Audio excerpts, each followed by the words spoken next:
AWS platform में आपका स्वागत वंदन अभिनंदन है। एक शायरी से स्टार्ट करता हूँ। बदल जाओ वक्त के साथ, बदल जाओ वक्त के साथ, या वक्त बदलना सीखो, मजबूरियों को मत कोसो, हर हाल में चलना सीखो, हर हाल में चलना सीखो। तो आज इसी कोटेशन के साथ हम स्टार्ट करते हैं मैथ का पहला चैप्टर वास्तविक संख्या, जिसे इंग्लिश में कहते हैं रियल नंबर। आपको सबसे पहले हम उस पार्ट के बारे में बताते हैं, क्या पढ़ना है, कहाँ से प्रश्न बनेगा, फिर अभ्यास की ओर आपको लेकर चलते हैं। आइए तो समझते हैं वास्तविक संख्या है क्या, उसके कितने पार्ट हैं, क्वेश्चन कहाँ से बनेगा। तो वास्तविक संख्या को पढ़ने से पहले हम जानते हैं कि वास्तविक संख्या है क्या। वास्तविक संख्या, वास्तविक संख्या अगर कहें तो इसे हम इंग्लिश में रियल नंबर कहते हैं। रियल नंबर कोई भी संख्या हो, वह परमेय और अपरमेय के द्वारा बनी संख्याओं को ही हम वास्तविक संख्या कहते हैं। वहां पे जो यूज होते हैं परमेय और अपरमेय, तो हम कह सकते हैं वास्तविक संख्याओं का जो पार्ट है, विभाजन है, वो दो तरीके से किया जाता है। नंबर एक, जो पहली संख्या होती है जिसे हम कहते हैं परमेय संख्या, क्या कहते हैं, परमेय संख्या कहा जाता है। उसी प्रकार दूसरी हम कह सकते हैं अपरिमेय संख्या, अपरिमेय संख्या कहते हैं। अपरिमेय संख्या हम कह सकते हैं इंग्लिश में इसे कहते हैं इरेशनल नंबर, इसे कहते हैं इरेशनल नंबर, इरेशनल नंबर। अब अगर बात करें आगे तो परमेय संख्या, यहाँ से एक क्वेश्चन एक नंबर, हर बार 8 साल का जो एनालिसिस हम कर रहे हैं या आप सब कर रहे होंगे, तो परमेय अपरमेय से एक क्वेश्चन बनता है। जैसे सबसे ज्यादा इंपॉर्टेंट है, एक तो पाई पूछा जाता है एग्जाम्पल में, या तो 22/7 पूछा जाता है। अगर कहीं भी 22/7 मिलेगा, जिसे आप पहले समझते हैं परमेय है क्या, परमेय किसे कहते हैं, जिसे हम P/Q के रूप में लिख सकते हैं। नंबर एक समझेंगे जिसे हम P/Q के रूप में लिख सकते हैं, लेकिन Q does not R equal to 0। यदि नीचे जो नोमिनेटर ऊपर, डिनोमिनेटर नीचे, हम कह सकते हैं यदि हर 0 नहीं है तो वह परमेय संख्या होगा। परमेय संख्या है तो जैसे एज एग्जांपल समझते हैं 22/7 आपका हो गया। कोई भी संख्या हो, 0 है, 1 है, 2 है, 3 है, डॉट डॉट इनफाइनाइट, यदि कोई भी संख्या आएगा तो वहां पे हमेशा परमेय संख्या लगाइएगा। लेकिन पेपर में सिंपल नहीं पूछा जाता है, पेपर में आपसे दार्शनिक प्रणाली से पूछा जाएगा, तो वहां पे पूछेगा 0.1313 डॉट डॉट कर देगा, तो आपसे पूछेगा कि यह परमेय है कि अपरमेय है, तो आपको बताना पड़ेगा। उसी प्रकार यही सेम क्वेश्चन रखेगा, अपरमेय में 0.132466 डॉट डॉट, तो दोनों में अंतर है। क्या अंतर है, यहाँ पे एक ही संख्या जो है, एक ही अंक रिपीटेशन हो रहे हैं। जैसे यहाँ पे 13 13 13 का रिपीटेशन हो रहा है बार बार। यदि कोई भी संख्या एक ही संख्या की पुनरावृत्ति होती है तो वहां पे क्या होता है, परमेय संख्या होगा। ये परमेय है। लेकिन यहाँ पे जब हम संख्याओं को देखें तो सबसे पहले देख रहे हैं संख्याएं लगातार बदल रही हैं, अंक लगातार बदल रहे हैं, तो वहां पे अपरमेय संख्या होगी। अगर हम इसी को शॉर्ट में लिखेंगे तो आप पढ़े होंगे बार के रूप में, इसे हम लिख सकते हैं 0.13 बार। तो यहाँ पे हम इसी को शॉर्ट फॉर्म में लिख सकते हैं। जब इसको सॉल्व करेंगे, सॉल्व करने का तरीका होता है, कक्षा 9 में आप पढ़ कर आए होंगे। यदि ये वीडियो देख रहे हैं तो नहीं पढ़े होंगे, अभी भी समय है, पढ़ लीजिए, थोड़ा बहुत जानकारी ले लीजिए। यहाँ पे 13 है, बार 2 अंक पे है, तो नीचे 2 9 बढ़ाइए, इसका आंसर हो गया। अर्थात हम इसे P/Q के रूप में लिख सकते हैं। यह कहलाता है परमेय संख्या। उसी प्रकार अपरमेय संख्या किसे कहते हैं, जिसे हम P/Q या अज्ञात, जैसे यहाँ पे क्या है एज, पाई क्या है, हम जिसे डिनोट नहीं कर सकते। पाई का मान 22/7 होता है। 180 अंश भी कहीं कहीं यूज करते हैं, या 3.14 यूज करते हैं। अगर हम कहें तो 22/7, तो कहीं भी 22/7 आ जाए, 180 आ जाए, या 3.14 आ जाए, तो 3.14 को भी हम जो रखेंगे वहां पे परमेय में रखा जाएगा। तो आपको एग्जांपल जो देखने को, हमें ज्यादा नहीं गहराई से जाना है, तो हमें परिभाषा रटा रहे, परिभाषा का यूज कहाँ होगा हम ये भी बता रहे हैं कि यहीं से क्वेश्चन कम से कम 2 नंबर आपको देखने को मिलेंगे। जैसे क्या बनेगा, कहेगा कि क्या सभी वास्तविक संख्याएं परमेय संख्याएं होती हैं, तो आप कहेंगे क्या सभी वास्तविक संख्याएं परमेय होती हैं, तो नहीं। आप इसका उत्तर क्या देंगे? नो देंगे, क्योंकि कुछ जो है ऐसी वास्तविक संख्याएं होंगी जो अपरिमेय भी होंगी। यदि आपसे पूछेगा क्या सभी वास्तविक संख्याएं अपरिमेय होती हैं, तो आप उत्तर क्या देंगे? यस या नो, आप बताइए, कमेंट करिए। तो यहाँ पे इसका भी उत्तर क्या आएगा? नो। तो यहाँ पे नो मिलेगा। यदि आपसे कह दे कि क्या सभी परिमेय संख्याएं वास्तविक संख्याएं होती हैं, यदि नीचे से ऊपर की ओर जाएगा तो हमेशा उत्तर क्या मिलेगा? यस मिलेगा। उसी प्रकार सभी अपरिमेय संख्याएं क्या वास्तविक संख्याएं होती हैं, तो उत्तर क्या मिलेगा? यस मिलेगा। यदि दोनों मिलाकर कह दिया जाए कि क्या परिमेय संख्याएं और अपरिमेय संख्याएं वास्तविक संख्याएं होती हैं, तो उत्तर हमेशा जो है यस मिलेगा। तो ये ध्यान में रखते हुए बहुविकल्पी यहाँ से बना देते हैं। एक, ये सब ध्यान में रखते हुए परिमेय किसे कहते हैं, अपरिमेय किसे कहते हैं, वास्तविक संख्या है क्या, हम सबसे पहले नंबर सिस्टम 9th में पढ़कर आए हैं, तो इसलिए हम वहां पे नहीं जाएंगे। अगर यूज होगा प्राकृतिक संख्या किसे कहते हैं, पूर्ण संख्या किसे कहते हैं, इंटीजर्स किसे कहते हैं, ये संख्या पद्धति के अंतर्गत हम यही 60 में बता दे रहे हैं। जो क्वेश्चन यूज होगा या तो औसत में भी यूज होगा, आपका समांतर माध्य में भी यूज हो जाता है, तो कहीं भी अगर यूज होगा तो हम यहाँ पे बता रहे हैं। नोट कर लेना संख्या के बारे में, जिसे हम संख्या पद्धति के नाम में कक्षा 9 में पढ़कर आए हैं, तो थोड़ा बहुत हम बताने का प्रयास कर रहे हैं। संख्या पद्धति को ध्यान में रखते हुए संख्या पद्धति, जिसे हम नंबर सिस्टम कहते हैं। नंबर सिस्टम में सबसे पहले जो है पढ़ेंगे प्राकृतिक संख्या, जिसे इंग्लिश में कहते हैं नेचुरल नंबर। तो प्राकृतिक संख्या क्या हेडिंग डालेंगे? प्राकृतिक संख्या। प्राकृतिक संख्या किसी वस्तु को, किसी व्यक्ति को, किसी पेड़ को, किसी पौधों को गिनने के लिए जो हम अंक का प्रयोग करते हैं, वही हमारा कहलाता है प्राकृतिक संख्या या नेचुरल नंबर। तो हम कह सकते हैं प्राकृतिक संख्या किसे कहते हैं? 1 2 3 4 डॉट डॉट इनफाइनाइट। तो यहाँ से क्वेश्चन बनता है सबसे छोटी प्राकृतिक संख्या क्या है, तो आप बताएंगे 1 होता है। सबसे बड़ी जो है यदि पूछेगा प्राकृतिक संख्या क्या है, तो इनफाइनाइट होगी, क्योंकि हम निश्चित नहीं है कहां से कहां तक को अंक कह रहा है। उसी प्रकार दूसरा अगर हम पढ़ेंगे एग्जाम्पल को विशेष ध्यान रखते हुए, क्योंकि इसका प्रयोग होगा कुछ प्रश्नों में, कुछ हिंदी के प्रश्न आपको मिलेंगे, वहां पर प्रयोग होता रहेगा। उसी प्रकार प्राकृतिक संख्या के बाद आप पढ़ेंगे पूर्ण संख्या। क्या पढ़ेंगे? पूर्ण संख्या, जिसे हम क्या कहते हैं? होल नंबर कहते हैं। क्या कहेंगे? Whole number. और अगर यहाँ पे प्राकृतिक संख्या को बात करें, यहाँ पे नेचुरल नंबर होता है। नेचुरल नंबर परिभाषा के साथ जो हम बता दिए हैं, 1 2 3 4 dot dot infinite is called off natural number. अगर यहाँ पे पूर्ण संख्या की बात करें, सेम प्राकृतिक संख्या का यूज होगा।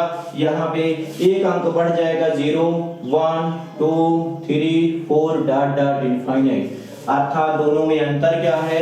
सबसे छोटी प्राकृतिक संख्या 1 होती है, सबसे छोटी पूर्ण संख्या 0 होती है। कोई पूछेगा कि पूर्ण संख्या किसे कहते हैं, तो आप डायरेक्ट बताइए कि प्राकृतिक संख्याओं में 0 ऐड कर देना ही पूर्ण संख्या बन जाती है। सबसे छोटी पूर्ण संख्या क्या होती है? 0। अब यहाँ से ये नहीं पूछेगा आपसे, ये तो है कि 2-3 में बच्चे पढ़कर आए रहते हैं, तो यहाँ से ये नहीं पूछेगा, आपसे पूछेगा क्या सभी प्राकृतिक संख्याएं पूर्ण संख्याएं होती हैं, तो उत्तर यस या नो आप बताइए कमेंट में, उसके बाद हम आगे बताएं। तो यहाँ पे आप देख रहे हैं प्राकृतिक संख्याएं क्या सभी पूर्ण संख्याएं होती हैं। तो हमारी टेक्निकल टीम भी हंस रही है कि ये तो बच्चों वाला जो है पढ़ाया जा रहा है, पसंद चौके पे बैठे हुए हैं ये, क्योंकि इस नंबर सिस्टम ही है कि छोटे से स्टार्ट किया जाता है। प्राकृतिक संख्या क्या है, पूर्ण संख्या क्या है, पूर्णांक क्या है। तो प्राकृतिक संख्या क्या पूर्ण संख्या होती है, तो आपका उत्तर मिलेगा यस। क्या यस है? क्योंकि आप देख रहे हैं 1 2 3 सभी संख्याओं का यूज हुआ है, तो हम कह सकते हैं सभी प्राकृतिक संख्याएं जो होती हैं वो पूर्ण संख्याएं होती हैं। लेकिन सभी पूर्ण संख्याएं यदि आपसे उल्टा पूछ लिया जाए क्या सभी पूर्ण संख्याएं प्राकृतिक संख्याएं होती हैं, तो उत्तर यहाँ पे आपका क्या होगा? नो होगा। ये विशेष ध्यान में रखते हुए प्राकृतिक क्या है, पूर्ण क्या है, उसके बाद हम पढ़ेंगे इंटीजर्स पूर्णांक, जो आपके चैप्टर में है। पूर्णांक सिद्ध करने के लिए आता है इसी चैप्टर में। हर बार पेपर में पूछा जाएगा कि √2 हो गया, √7 हो गया, √5 हो गया, 2 प्लस अंडर रूट 7 हो गया। ऐसे प्रश्न आपको 3 अंक के, कितने अंक के, 3 अंक के देखने को मिलेंगे यहाँ से। तो हम अभी तो पढ़ रहे हैं केवल थ्योरेटिकल जो है, कहां से थ्योरी में कहां से प्रश्न बनता है। तो थ्योरी में हम देखें, ये सभी आपको सिद्ध करने के लिए देगा कि √2 सिद्ध कीजिए कि √2 या √3 √7, यहाँ पे 3 भी पूछा जाता है। लगातार ये सब एनालिसिस कीजिएगा, घर पे देखिएगा पेपर को, तो आपको एहसास होगा कि जो यहाँ पे टीम पढ़ा रही है आपको पेपर के हिसाब से जो है, या पेपर के पर्पस से ही पढ़ा रही है। तो यहाँ पे आप देखेंगे कि प्रमेय क्या है, अप्रमेय क्या है, परिभाषा एक बार नहीं 2-4 बार पढ़िए, धीरे धीरे याद हो जाएगा। संख्या जो है, नंबर सिस्टम के बारे में प्राकृतिक संख्या पढ़ा दिए, पूर्ण संख्या पढ़ा दिए। नंबर 3 हेडिंग डालेंगे आप पूर्णांक। पूर्णांक क्या होता है, जिसे हम इंग्लिश में इंटीजर्स कहते हैं। इंटीजर्स है क्या, पूर्णांक में जब पढ़ेंगे माइनस भी प्लस होता है। यहाँ पे -3 है, -2 है, -1 है, 0 है, 1 है, 2 है, 3 है। ऐसे जो है संख्याएं चलेंगी जिन्हें हम पूर्णांक संख्याएं कहते हैं। तो पूर्णांक संख्याएं जो है -3, -2, -1, 0, 1, 2, 3। अब आगे बढ़ते हैं। ये तो हो गया क्लास 9th में जो आप पढ़कर आए होंगे। अगर ईमानदारी से पढ़े होंगे तो जरूर ये सब याद हुआ होगा।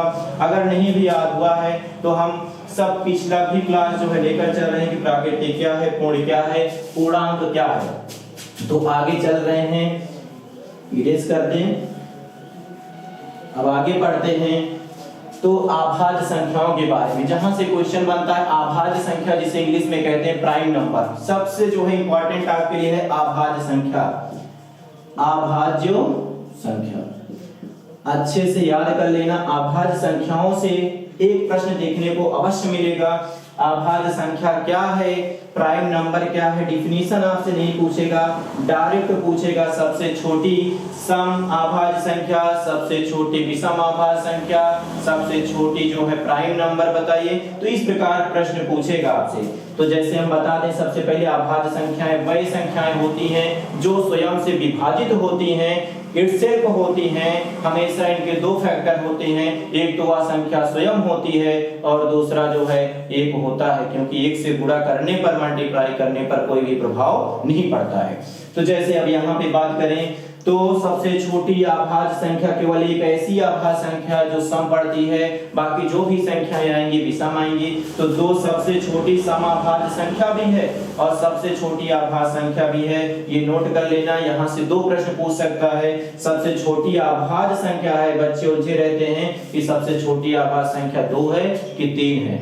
तो अगर सम लगा दिया फिर भी 2 होगा, यदि विषम लगा दिया तो आपका उत्तर चेंज हो जाएगा, आपका उत्तर हो जाएगा 3। सबसे छोटी विषम आभाज्य संख्या क्या होगी, 3 होगी। तो 2 हो गया, 3 हो गया, 3 के बाद 5 हुआ, 5 के बाद 7 हुआ, 7 के बाद 11, 11 के बाद 13, 13 के बाद 17, 17 के बाद 19। तो ऐसी संख्याएं चलती हैं। हम इसी में कुछ बता दें, संख्याएं कितनी होती हैं, अनंत होती हैं, ऐसे बनती चली जाती है। 2 अंक का, 3 अंक का, 4 अंक का, तो जिसे हम अपरिभाषित कहते हैं, इनफाइनाइट कहते हैं, इनफाइनाइट कहेंगे, इनफाइनाइट कहेंगे। ये अब यहाँ पे आगे चलते हैं। सबसे छोटी सम अगर पूछेगा तो क्या लगाएंगे, 2। सबसे छोटी विषम पूछेगा तो यहाँ पे 3 होगा, विषम आभाज्य संख्या। सबसे छोटी आभाज्य संख्या यहाँ पे तो ये हो जाएगा 2 है, 5 है, 2 है, 3 है, 5 है, 7 है, 11 है, 13 है, 17 है। तो ये 1 to 20 के बीच, कितने 1 to 20 अर्थात 1 से 20 तक की आभाज्य संख्याएं हैं। तो आपसे ऐसे डायरेक्ट पूछेगा कि सबसे छोटी समाभाज्य संख्या, तो आपको क्या बताना है, 2। सबसे छोटी आभाज्य संख्या, सम नहीं लगाएगा तो 2।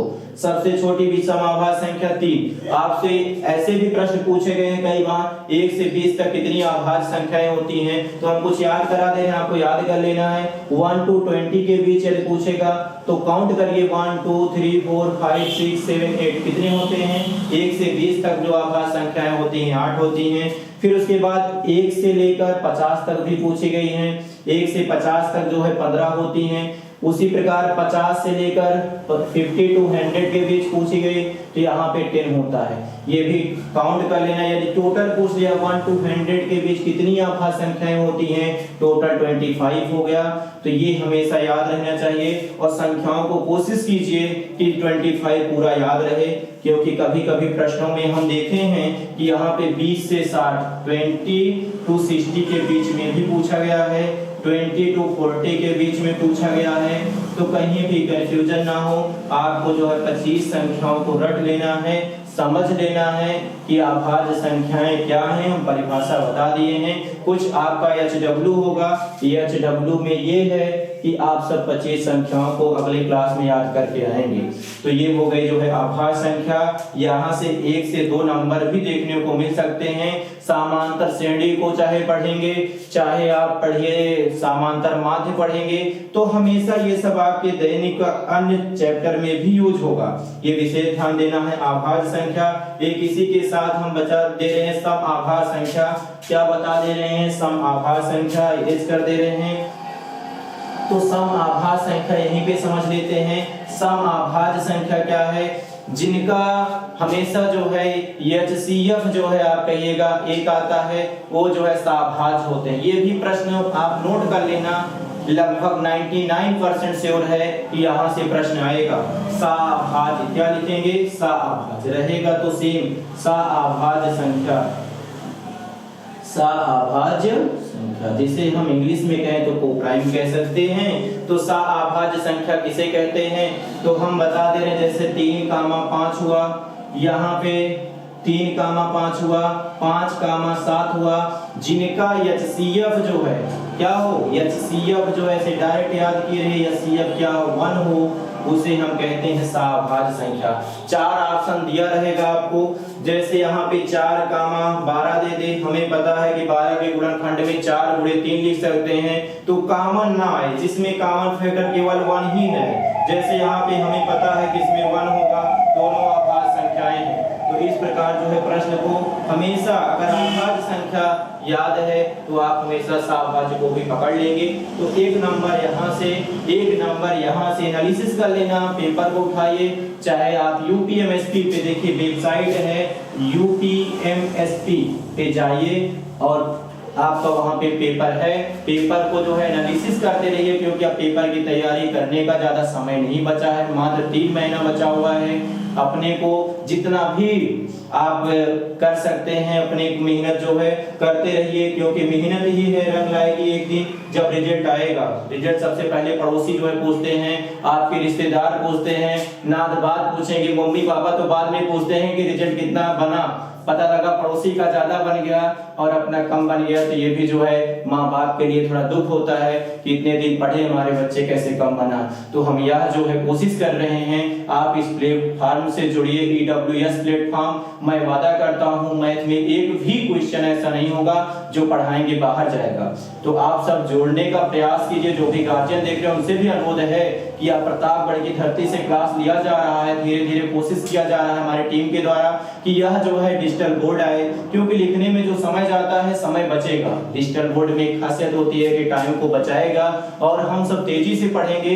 या जो वीडियो रहेगा 10 से 15 मिनट 20 मिनट में आप हमेशा पेपर का एनालिसिस करते रहिए। जो भी दिया जाए आपके लिए अभी भी पर्याप्त समय है कि पूरा 90+ जो है आप कर जाएंगे। 90+% लाने का दावा हम करते हैं, लेकिन मेहनत आपका है। यदि हम 100% मेहनत कर रहे हैं तो आपको 50% करना पड़ेगा। यदि आप 50% भी कर लिए मेहनत तो मैं वादा करता हूँ एक भी क्वेश्चन बाहर नहीं जाएगा। इसी के साथ हम अपनी वाणी को विराम देते हैं। जय